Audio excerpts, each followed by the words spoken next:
নমস্কার বন্ধুরা, ভতেশ্বর study centre চ্যানেলে তোমাদের স্বাগতম। তোমাদের জন্য দারুণ সুখবর। ওয়েস্ট বেঙ্গল স্কুল সার্ভিস কমিশনের তরফ থেকে অবশেষে আরএলএসটি অর্থাৎ রিজিওনাল নন টিচিং পোস্টের জন্য বিজ্ঞপ্তি জারি হয়েছে, যেখানে গ্রুপ সি, গ্রুপ ডি এবং তোমাদের লাইব্রেরিয়ান, ক্লার্ক এইসব পোস্টগুলোতে নিয়োগের জন্য তোমাদের অফিসিয়াল গেজেটেড নোটিফিকেশন জারি হয়েছে। সম্পূর্ণ ডিটেলস ইনফরমেশন থাকছে এই ভিডিওতে। প্রত্যেকে তোমরা ওয়েট করছিলে যে স্যার নন টিচিং পোস্টের বিজ্ঞপ্তি কবে জারি হবে। অবশেষে সেই সুখবর চলে এসছে, নন টিচিং পোস্টের জন্য অফিসিয়াল গেজেটেড নোটিফিকেশন জারি হয়েছে। আজকে সেই ব্যাপারে সম্পূর্ণ ডিটেলস ইনফরমেশন তোমাদের কাছে প্রোভাইড করব, একদম লেটেস্ট আপডেট শুধুমাত্র তোমাদের জন্য। অবশ্যই বলবো চ্যানেলটাকে সাবস্ক্রাইব করে রাখো, কারণ এরকমই লেটেস্ট আপডেটগুলো তোমরা প্রতিদিন পেয়ে যাবে। তো দেখো এখানে তোমাদের কি কি বলা হয়েছে। দেখো, কলকাতা গেজেটেড এখানে তোমরা দেখতেই পাচ্ছ government of West Bengal school service কমিশনের তরফ থেকে, যেখানে তোমাদের নন টিচিং পোস্ট যেটা লাইব্রেরিয়ান থাকছে, ক্লার্ক থাকছে এবং তোমাদের গ্রুপ ডি থাকছে। এখানে তোমাদের কি কি বলা হয়েছে দেখো। নন টিচিং স্টাফের জন্য রিক্রুটমেন্ট 2025-এর একদম অফিসিয়াল নোটিফিকেশান জারি, ঠিক আছে। তো এখানে দেখো আর কি কি বলা হয়েছে। এখানে কোয়ালিফিকেশান, তোমাদের সিলেকশন প্রসেস, কোয়ালিফিকেশান, এজ, সম্পূর্ণ ডিটেলসটা তোমাদের এখানে দিয়ে দিয়েছে। সব ডিটেলসটা তোমাদের এখানে তুলে ধরা হবে, একদম স্টেপ বাই স্টেপ প্রত্যেকটি ইনফরমেশন তোমাদের কাছে ক্লিয়ার করব। খুব গুরুত্বপূর্ণ একটি আপডেট, অবশ্যই বলবো ভিডিওটাকে শেষ পর্যন্ত দেখো। তো দেখো শিডিউল ওয়ান তোমরা দেখতে পাচ্ছ লাইব্রেরিয়ান পোস্টের জন্য যে কোনো শাখায় তুমি যদি গ্র্যাজুয়েট হয়ে থাকো, সেটা আর্টস থেকে হোক, সায়েন্স থেকে হোক বা কমার্স থেকে হোক, তোমরা প্রত্যেকে এখানে এলিজিবল আছো। এবং সঙ্গে তোমাদের লাইব্রেরি সায়েন্সের নিয়ে, অর্থাৎ তোমাদের লাইব্রেরি সায়েন্স নিয়ে তোমাদের অবশ্যই একটি ডিগ্রি যোগ্যতা তোমাদের থাকতে হবে, ঠিক আছে। তাহলে তোমরা লাইব্রেরিয়ান পোস্টের জন্য আবেদন করতে পারবে। 20 থেকে 40 বছরের মধ্যে তোমার বয়স হতে হবে 1/1/2025 হিসাবে, ঠিক আছে। এবং 5 বছর রিল্যাক্সেশন পাবে যারা SC ST ক্যান্ডিডেট, 3 বছর রিল্যাক্সেশন পাবে যারা OBC ক্যান্ডিডেট, বোঝা গেল। এবং যারা ফিজিক্যাল হ্যান্ডিক্যাপ্ট আছো, তোমরা এখানে 8 বছর রিল্যাক্সেশন পেয়ে যাচ্ছ। পরবর্তী হচ্ছে তোমাদের ক্লার্ক পোস্টের জন্য তোমাদের মাধ্যমিক পাস যোগ্যতাই রাখা হয়েছে, যেরকম আগে ছিল সেরকমই আছে। এবং এখানেও তোমাদের 18 থেকে 40 বছরের মধ্যে তোমার বয়স হতে হবে 1/1/2025 হিসাবে। SC ST যারা ক্যান্ডিডেট তারা বয়সে 5 বছর ছাড় পাবে, ওবিসিরা বয়সে 3 বছর ছাড় পাবে। এবং এখানেও ফিজিক্যাল হ্যান্ডিক্যাপ যারা আছো তার তোমরা 8 বছরের রিল্যাক্সেশন পেয়ে যাচ্ছ। গ্রুপ ডি পোস্টের জন্য 8 পাস যোগ্যতা রাখা হয়েছে। তবে এখানে বলে রাখি, তোমার যদি হায়ার কোয়ালিফিকেশান থাকে, মানে মাধ্যমিক, উচ্চ মাধ্যমিক, গ্র্যাজুয়েশন, তোমরাও এখানে এলিজিবল আছো, কোনো অসুবিধা নেই। 18 থেকে 40 বছরের মধ্যে তোমার বয়স হতে হবে 1 জানুয়ারি 2025 হিসাবে। এখানে তোমাদের SC STরা 5 বছর, ওবিসিরা বয়সে 3 বছর এবং ফিজিক্যাল হ্যান্ডিক্যাপ যারা আছো তারা বয়সে 8 বছর রিল্যাক্সেশন পেয়ে যাচ্ছ। এবার চলে যাচ্ছি তোমাদের শিডিউল 2-তে। দেখো এই পয়েন্টগুলো কিন্তু খুব ইম্পর্টেন্ট, এগুলো ভালো করে বুঝে নাও। লাইব্রেরিয়ানের জন্য আগে ব্যাপারটা ক্লিয়ার করছি। লাইব্রেরিয়ানের জন্য তোমাদের এখানে সিলেকশন প্রসেসটা কিভাবে থাকছে দেখো, ওয়েটেজগুলো এখানে দেওয়া হয়েছে।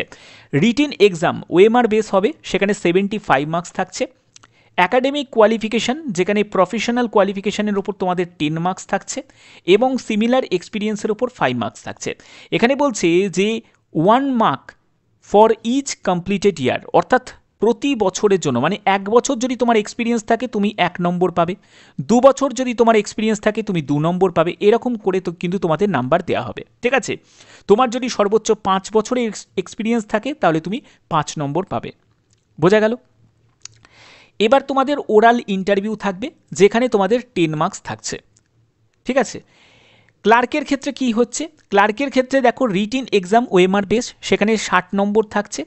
অ্যাকাডেমিক কোয়ালিফিকেশান, যেখানে তোমাদের এবং সিমিলার এক্সপিরিয়েন্স, টোটাল হচ্ছে 15 মার্কস থাকছে, যেখানে 10 মার্কস হচ্ছে অ্যাকাডেমিক স্কোরের ওপর, ঠিক আছে। অ্যাকাডেমিক স্কোর তোমরা কিভাবে পাবে সেটাও তোমাদের এই পরবর্তী জায়গায় আমি তোমাদের ক্লিয়ার করে দিচ্ছি।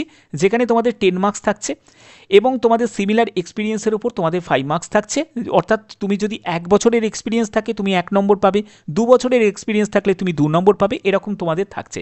অর্থাৎ যারা এক্সপিরিয়েন্স ক্যান্ডিডেট তারা কিন্তু এই মার্কসটা কিন্তু শুধুমাত্র তাদের জন্য, বোঝা গেল। ইন্টারভিউ উইথ তোমাদের কম্পিউটার টাইপিং অ্যান্ড কম্পিউটার প্রফিসিয়েন্সির ওপর তোমাদের থাকবে 25 মার্কস থাকছে। যেখানে দেখো তোমাদের ইন্টারভিউয়ের ওপর তোমাদের 10 মার্কস থাকছে, কম্পিউটার টাইপিং, কম্পিউটার প্রফিসিয়েন্সির ওপর তোমাদের 15 মার্কস থাকবে। এবার কম্পিউটার প্রফিসিয়েন্সিতে কি থাকবে, যেমন হচ্ছে তোমাদের ধরো ওয়ার্ড থেকে কিছু করতে দিল, এক্সেল থাকবে, পাওয়ার পয়েন্টের হয়তো টুকিটাকি একদম বেসিক লেভেলে করতে দেবে, তারপরে তোমাদের টাইপিং থাকবে, এই রকম তোমাদের একটা বেসিক লেভেলটা তোমাদের জাস্ট চেক করবে, ঠিক আছে। তো এর পরবর্তী হচ্ছে তোমাদের গ্রুপ ডি। গ্রুপ ডির জন্য দেখো তোমাদের রিটিন এক্সামিনেশনে তোমাদের 40 মার্কস থাকছে, সিমিলার এক্সপিরিয়েন্সের ওপর তোমাদের 5 মার্কস থাকছে, অর্থাৎ 1 বছরের যদি তোমার এক্সপিরিয়েন্স থাকে তুমি 1 নম্বর পাবে, 2 বছরের এক্সপিরিয়েন্স থাকলে 2 নম্বর পাবে, এরকম তোমাদের ব্যাপারটা থাকছে, ওকে।